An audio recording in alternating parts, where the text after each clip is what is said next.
Shalom Bapak Ibu. Shalom. Sekali lagi shalom semuanya. Shalom. Terima kasih buat kehadirannya.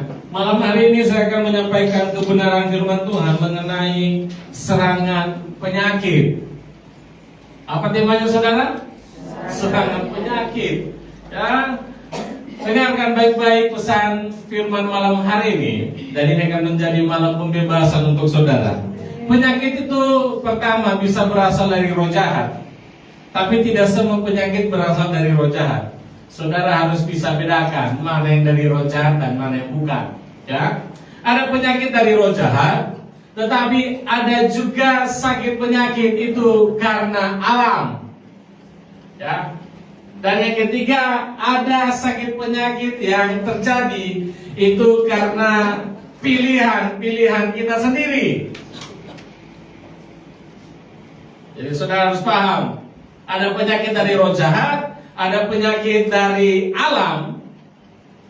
Kalau lagi musim hujan, musim panas, cuaca tidak stabil, banyak orang sakit. Jangan bilang itu dari setan, saudara. Ada penyakit karena pilihan yang kita buat. Saya akan jelaskan secara detail. Yang pertama, serangan roh jahat. Next, lihat. Serangan roh jahat. Roh jahat tidak bisa menyakiti orang percaya secara fisik. Orang percaya yang lahir baru tidak bisa disentuh langsung. Saudara harus mengerti ini. Tetapi ada dua cara iblis, roh jahat, bisa menyakiti orang yang tidak percaya. Maksud saya orang yang sudah percaya, sekalipun dia sudah lahir baru. Next, Lisa. Yang pertama, roh jahat bisa menyakiti orang-orang percaya, anak-anak Tuhan, pertama melalui sakit penyakit. Bisa datangnya secara tiba-tiba, secara acak, bisa karena kesalahan kita atau alam. Yang kedua, iblis bisa menyentuh kita melalui orang yang dipengaruhi roh jahat. Lalu bagaimana dengan orang yang tidak percaya? Orang yang tidak mengalami kelahiran baru, orang yang tidak hidup dalam kebenaran, secara otomatis dia bisa diserang, bahkan disentuh secara langsung. Jangan heran saudara lewat kuburan pulang tiba-tiba babiru. Ya Pak, itu untuk orang yang tidak lahir baru. Ada istilahnya keteguran. Siapa yang tegur itu? Neneknya siapa? Tapi untuk orang yang sudah lahir baru tidak ada yang namanya keteguran, saudara. Kalau bisa keteguran, saudara periksa iman. Ya. Orang yang tidak lahir baru dia berada di bawah kendali si jahat. Tetapi orang yang percaya dia berada di dalam perlindungan Tuhan secara sempurna. Roma 8 ayat 9. Roma 8 ayat 9.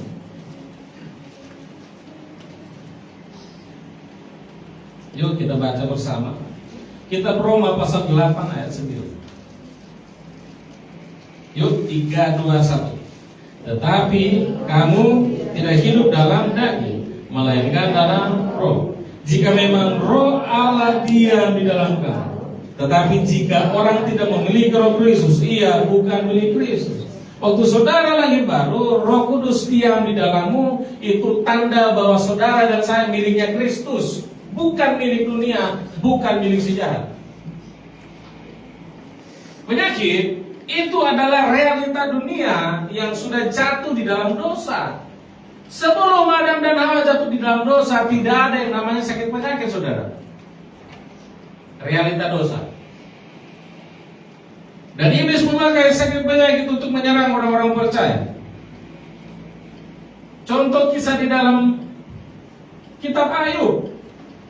Ayub yang hidup saleh ada di dalam pagar pelindungan Tuhan secara utuh. Ya. Yuk diserang dia. Coba Ayub baca, karena ini kitabmu. Betulkah itu? Ayub pasal 1 ayat 9 dan 10. Nanti Ayub yang baca. Ini sesuai namanya. Saudara kalau ada kasih nama anak Mazmur, nanti baca kitab Mazmur. Ayub pasal 1 ayat 9 dan 10, silakan Ayub. Lalu jawab Iblis pada Tuhan, apakah yang tidak mendapat apa-apa? Ayub 1:8. Kalau engkau yang membuat pada sekeliling dia, yang rumahnya besar, segala yang dimilikinya, apa yang kerjakannya telah memberkati, dan apa yang dimilikinya makin bertambah di dunia. Jadi itu dia ayat 10 dikatakan, iblis ngomong sama Tuhan, bukankah engkau yang memagari dia sehingga tidak ada sakit penyakit, tidak ada malapetaka? Bukankah karena pagarmu itu membuat dia berhasil? Apa yang dikerjakan selalu bertambah dan selalu bertambah dan selalu bertambah. Waktu kita dalam perlindungan Tuhan, Tuhan menjaga ekonomi kita, Dia jaga kesehatan kita, Dia jaga keluarga kita, Dia jaga anak-anak kita, Dia jaga hidup kita secara sempurna. Itu pagar perlindungan Tuhan. Kenapa penting saudara harus dengar firman, saudara harus baca firman, hidup dalam firman? Karena di situ pagar perlindungan Tuhan bukan cuma untuk saudara, tapi untuk semua apa yang kau punya. Tapi akhirnya iblis membujuk Tuhan. Tuhan sedang taruhan dengan iblis bahwa Ayub tidak akan pernah menyangkal imannya.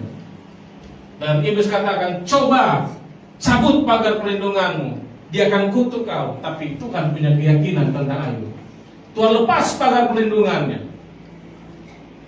Ayub sempat menggerutu, mengeluh dan menghujat Tuhan, tapi tiba-tiba akhirnya dia bertobat. Karena dia menyadari segala sesuatu berasal dari Tuhan dan untuk Tuhan, sekalipun nyawanya harus hilang.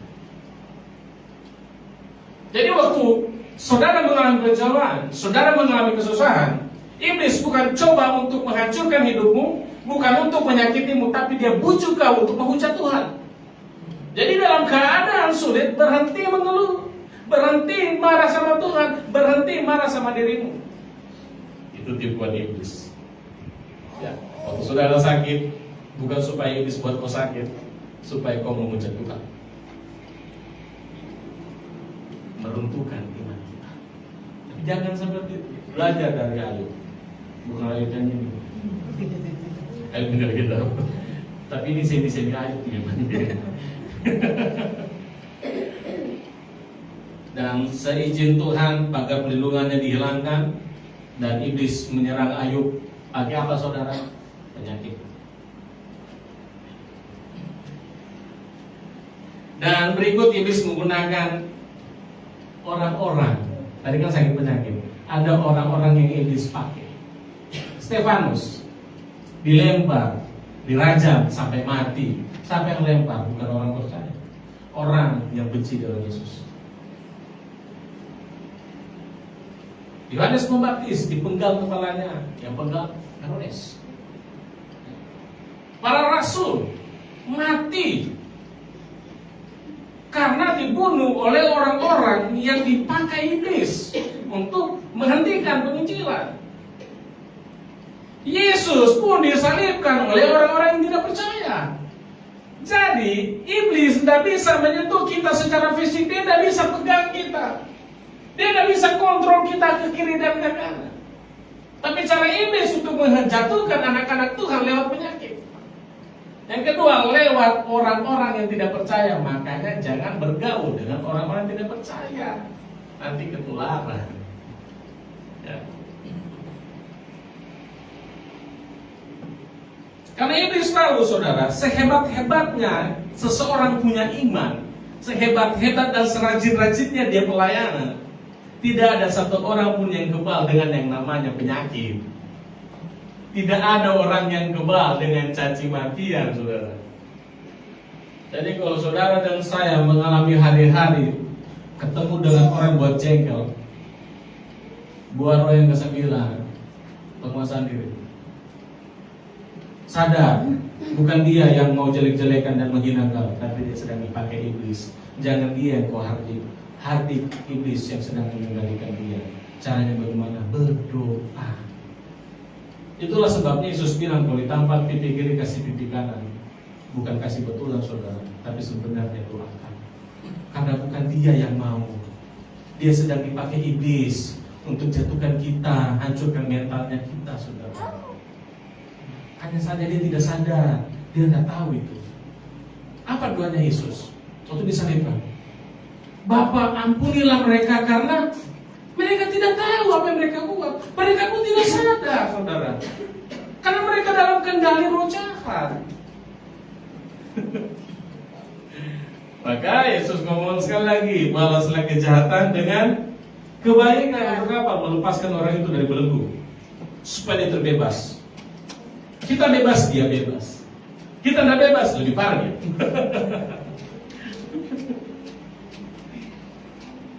Oke, bagaimana cara menangani penyakit yang berasal dari roh jahat? Oh, ini ada ayat-ayatnya, saudara baca Lukas 13 ayat 10 sampai 13. Lukas 10. Ini bagus sih kalau saudara punya anak nama Lukas. Lukas 13 ayat 10 sampai 13. Ayo, siapa suaranya yang kuat ini?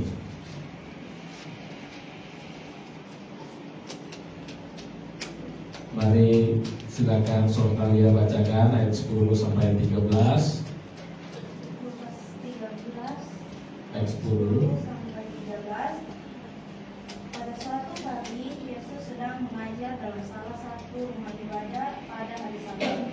Di situ ada seorang perempuan yang telah 18 tahun dirasuk roh sehingga ia sakit sampai bungkuk punggungnya dan tidak dapat berdiri lagi dengan tegak. Ketika Yesus melihat perempuan itu, dia memanggil dia dan berkata kepadanya, "Hai ibu, penyakitmu telah sembuh."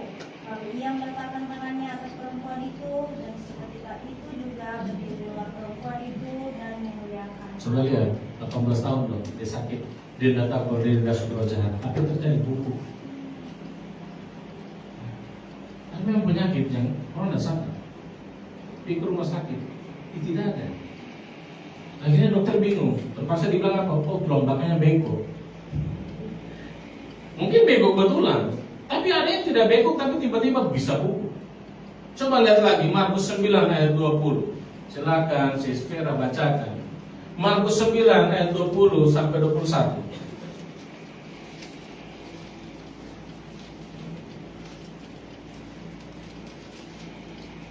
Markus 9.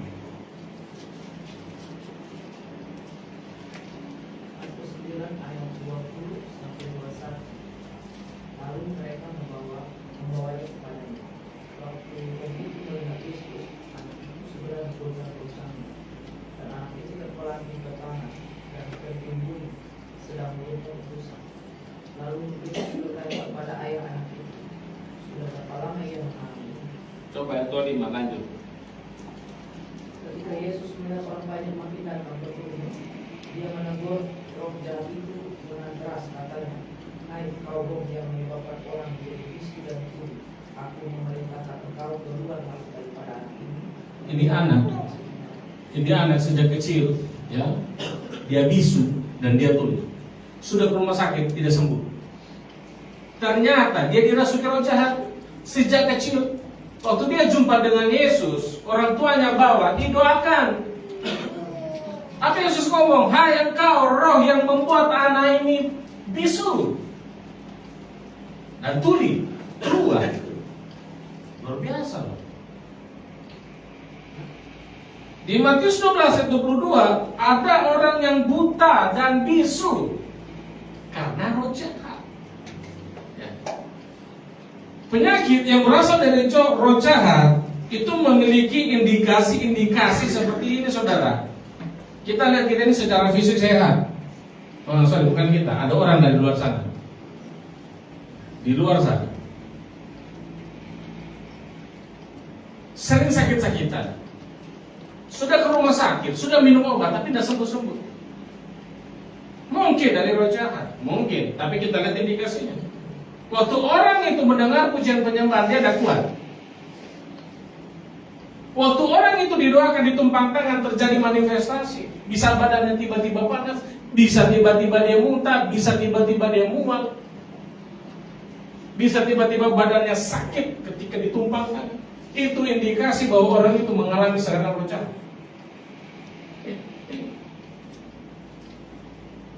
Tiba-tiba pusing, datang ke gereja, langsung goyang. Beberapa kita pernah mengalami itu kan sebelum bertobat kan? Ya, istri saya juga pernah mengalami. Dengar pujian penyembahan tiba-tiba langsung gelap semua dan dia pusing dan dia minta pulang. Waktu dia belum mengalami keselamatan. Beberapa saudara juga begitu, ditumpang tangan tiba-tiba muntah.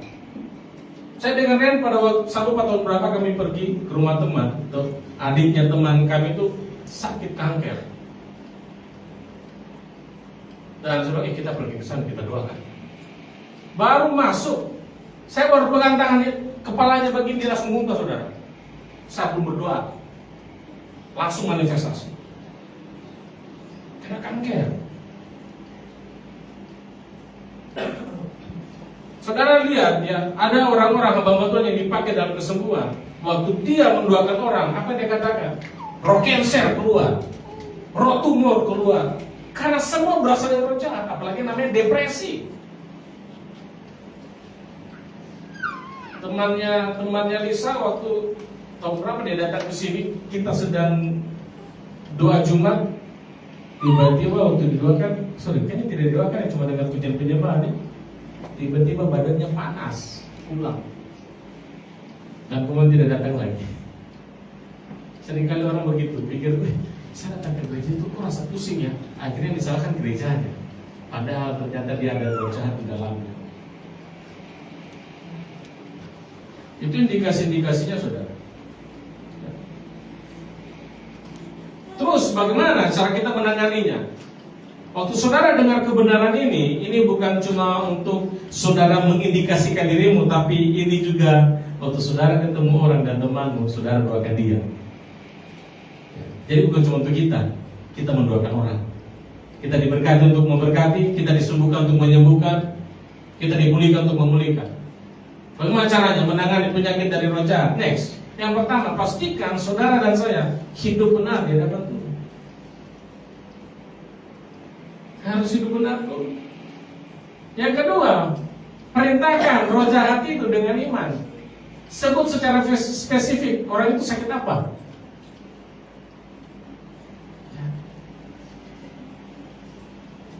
Kalau tumor, kanker, depresi, ngomong roh depresi keluar.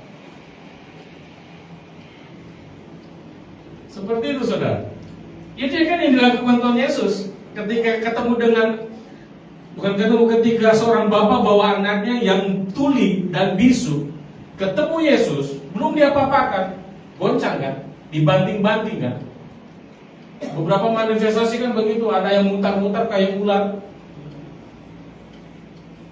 Ya, kita mengalami hal itu ya, maksud saya kita melayani orang-orang seperti itu, dan tiba-tiba manifestasi, kayak ular menggeliat. Diperintahkan keluar dalam nama Yesus, diam dia.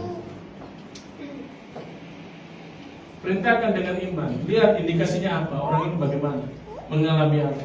Sakit kepala, tidak semua ada sakit kepala karena alam ya, karena cuaca, tapi ada juga karena roh jahat.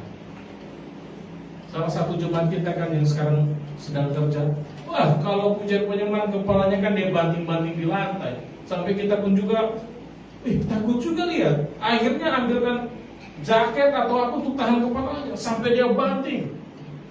Saking sakit kepalanya kalau dengan pujian penyembahan saudara. Nggak tahan dia. Matanya langsung tinggi. Bukan tinggi ke sini saudara. Ya ada mata pindah di kepala. Malah tiba-tiba dia punya hitam ini maksud saya. Roh jahat itu harus kita perintahkan dengan otoritas yang ada di dalam kita. Ya. Lalu bagaimana kalau dia tidak mau pergi? Bagaimana kalau orang itu tidak sembuh? Kita sudah perintahkan. Ya. Tuhan Yesus kan kasih metode yang ketiga. Yang ketiga bisa next, puasa. Kadang memang ada, semua roh jahat itu bandel, tapi seringkali kita akan mendapati yang lebih bandel dari sebelumnya. Butuh yang namanya doa dan puasa. Suruh orang itu puasa, kita juga puasa. Jangan suruh dia puasa, kamu udah puasa, saudara. Terutama pendoanya harus puasa, gitu, harus puasa. Saya kalau doakan beberapa saudara, bahkan semua jemaat kan, kalau mau didoakan suruh puasa dulu. Gitu. Habis puasa kita ya minimal terakhir saya lah. Kirim singkong boleh. Yang ketiga, kita harus berdoa dan puasa. Jika kita sudah hidup benar, ya, kita berjalan dengan iman, kita sudah doa dan puasa, kemudian orang itu didoakan, penyakitnya tidak hilang. Apa yang terjadi? Kemungkinan bukan dari setan bekerja dalam cuaca, mungkin salah makan. Ya. Kenapa gitu? Roh jahat dengan nama Yesus dia harus pergi. Tidak mungkin tidak. Sekalipun harus beberapa kali dilayani, saudara. Tapi kalau toh sudah dilayani dan tidak sembuh, udah kita berpindah, bukan dari roh jahat, penyakit dari alam.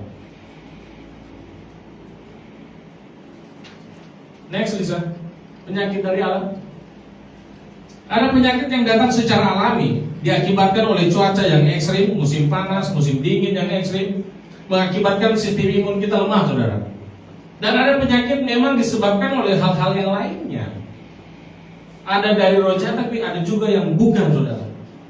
Kuasa Tuhan tidak cuma dikhususkan untuk penyembuhan penyakit roh jahat, tetapi kuasa Tuhan berkuasa untuk menyembuhkan semua penyakit. Mama mertuanya Petrus itu kan demam. Pertama kali Petrus dipanggil Tuhan untuk melayani. Ini coba untuk hentikan pelayanannya Petrus. Istrinya marah. Kamu kasih tahu kami, itu bilang. Jadi mereka ribut dalam rumah tangga. Dan tiba-tiba mertuanya sakit. Tuhan tahu, ini kalau begini terus Petrus nggak akan ikut saya. Akhirnya Yesus datang ke rumah Petrus. Itu bukan penyakit roh jahat, cuma demam biasa. Yesus tupang tangan sembuhkan.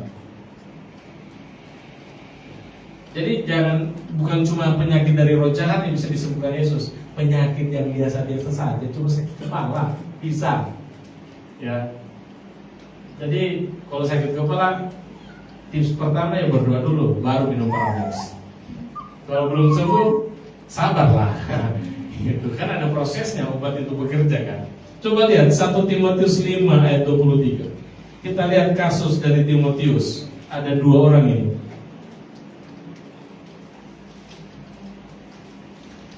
1 Timotius pasal 5 ayatnya yang ke-23.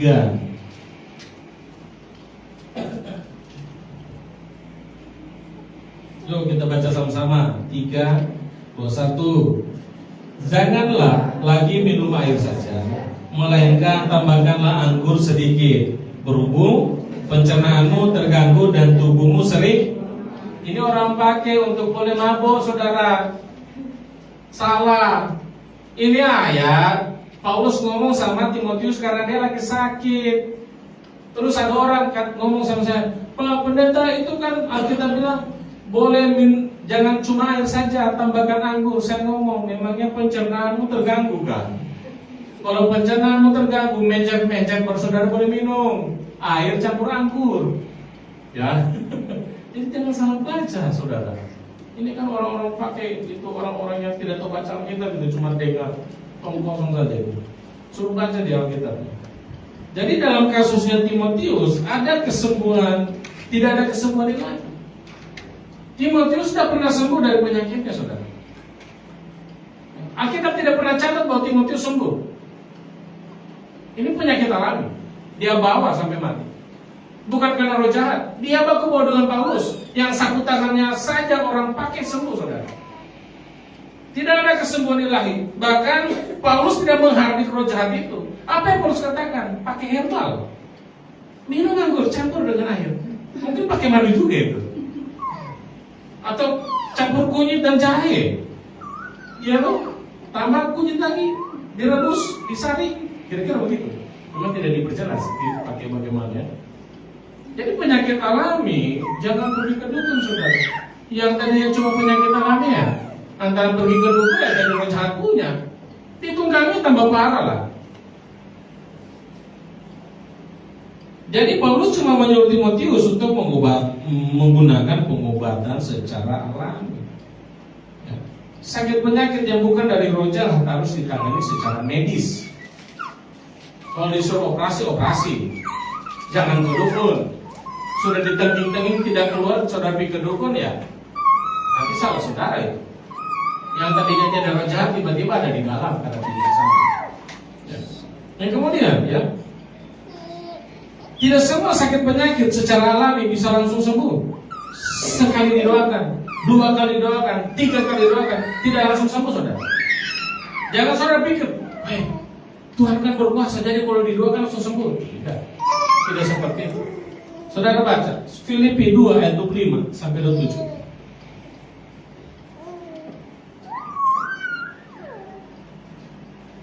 Filipi 2 ayat 25 sampai 27.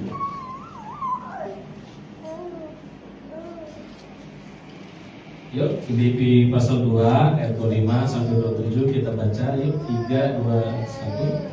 Sementara itu, kuanggap perlu mengirimkan Epafroditus kepada, yaitu saudaraku dan teman sekerja serta teman seperjuanganku, yang kamu utus untuk melayani aku dalam keperluanku, karena ia sangat rindu kepada kamu sekalian dan susah juga hatinya, sebab kamu dengar bahwa ia sakit.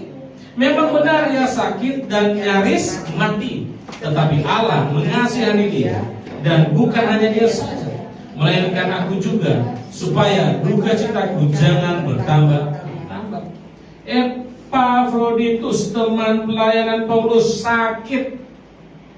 Alkitab katakan nyaris mati. Sebelum sembuh dia nyaris mati. Ada proses beberapa minggu, berbulan, mungkin bertahun. Sama kayak Timotius, dia baku bodoh Paulus. Paulus sudah hardik roh jahatnya. Paulus tidak, di situ tidak ada kesembuhan ilahi, tapi di situ ada proses kesembuhan. Akhirnya dia yang hampir mati tiba-tiba sembuh.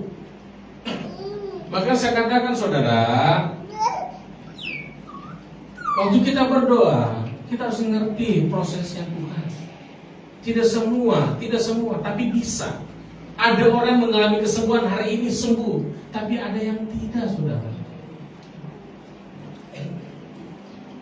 Paulus berkali-kali doakan Epafroditus, tapi tidak sembuh pada hari itu.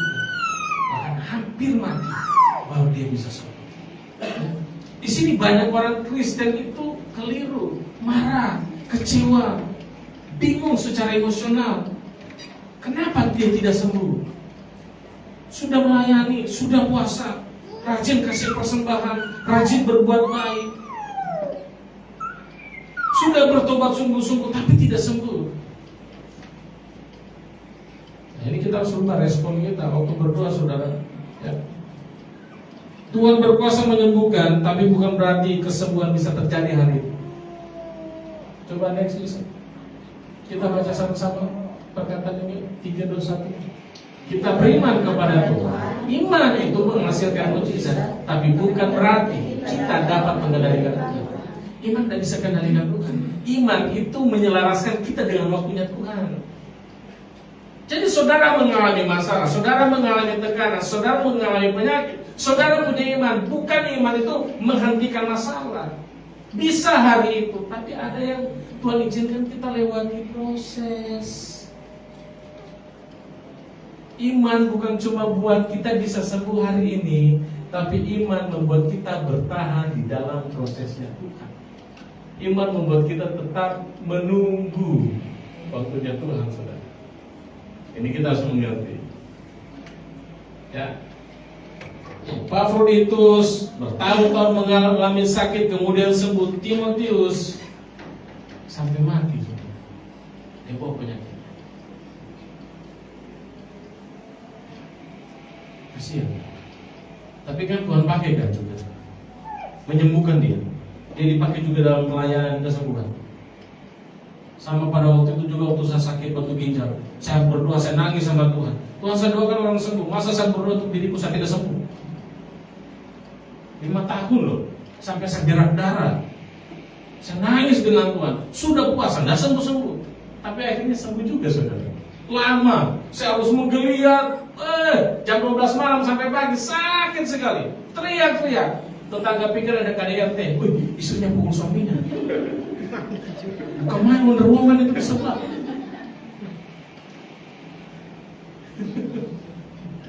Tapi akhirnya sembuh. Waktu saya bawa anak kecil, tiba-tiba dia keluar sendiri. Tapi butuh proses. Saya rasakan sakitnya, minta sakit sekali.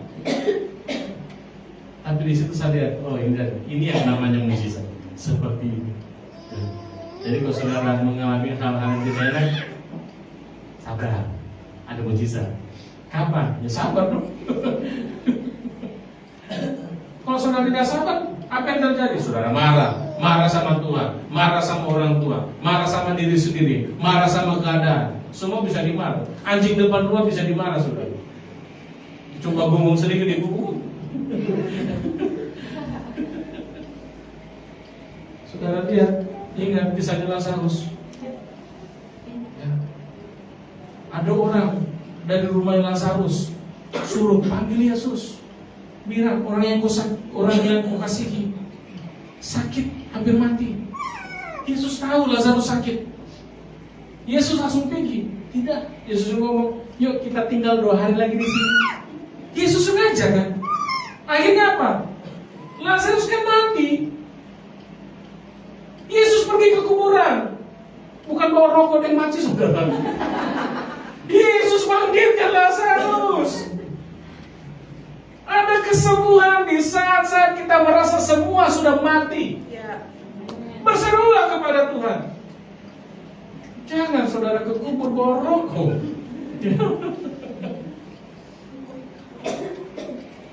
Kita punya iman, tapi bukan berarti kita bisa kendalikan Tuhan.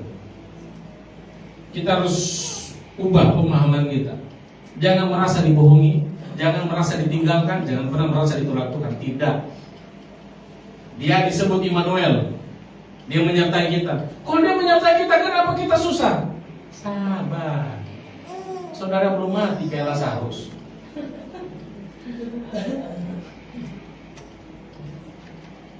Next bisa. Ini harus kita lakukan, pemahaman yang benar saat berdoa. Next lagi. Jadi kalau ada masalah, berdoa. Setelah berdoa, percaya mujizat sudah terjadi. Bagaimana kalau belum terjadi? Perlakukan setiap hari sebagai hari mujizat untukmu. Kalau belum terjadi bagaimana? Percayalah, besok pasti mujizat. Kalau belum, percaya besok pasti mujizat. Dan kemudian percayakan hasilnya dengan Tuhan. Kau berdoa saja, tapi hasilnya bukan kita yang tentukan, Tuhan yang tentukan. Tuhan mau lihat ketekunan imanmu. Karena saudara, manusia itu bisa berubah. Waktu susah menangis dengan Tuhan, menangis. So diberkati. So muka gereja. So rupa. Kenapa ibadah? Oh sibuk Pak Pendeta. Itu bukan mana? Presiden betul. Yang pejabat. Kala-kala bini. Bini juga sibuk saudara, masih bisa dia berdoa. Ya.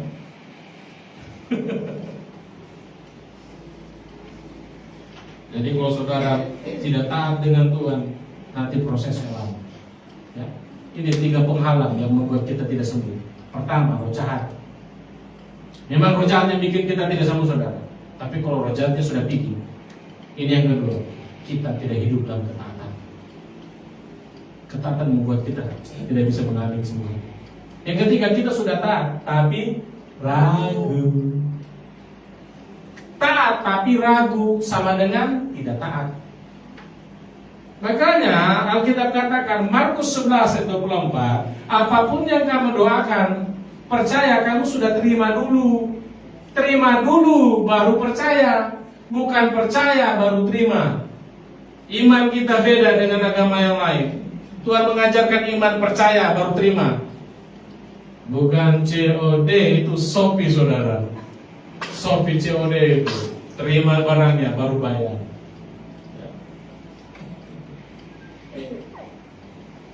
Menerapkan prinsip iman membuat kita tetap menanti dengan bersyukur, menanti dengan tenang, menanti dengan percaya. Itu yang iman kerjakan di dalam diri kita. Bagian terakhir, tadi penyakit karena roh jahat, kemudian penyakit secara alami. Ya toh, saudara, ada penyakit yang kita buat, saudara. Obesitas, ya. Makan makanan biar kaki menjadi makan. Tiba-tiba asam urat dan kita bilang Tuhan tidak tolong saya. Mulutmu gerojo. Semua mau dimakan. Iya kan? Alkitab bilang kalau kamu makan taruh garpu di sini.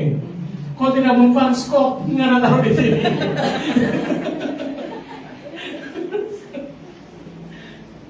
Ada penyakit yang karena kita pilih sendiri, saudara. Sudah tahu, jangan mandi malam. Tiap jam 12 mandi. Apalagi habis main futsal kayak Ayu. Mandi malam tiba-tiba kena nongkrong, saudara. Tiba-tiba kena nongkrong, masuk rumah sakit dan tidak sembuh. Kita bilang, Tuhan tidak peduli. Coba saudara baca ayat ini, Mazmur 107 ayat 17. Mazmur 107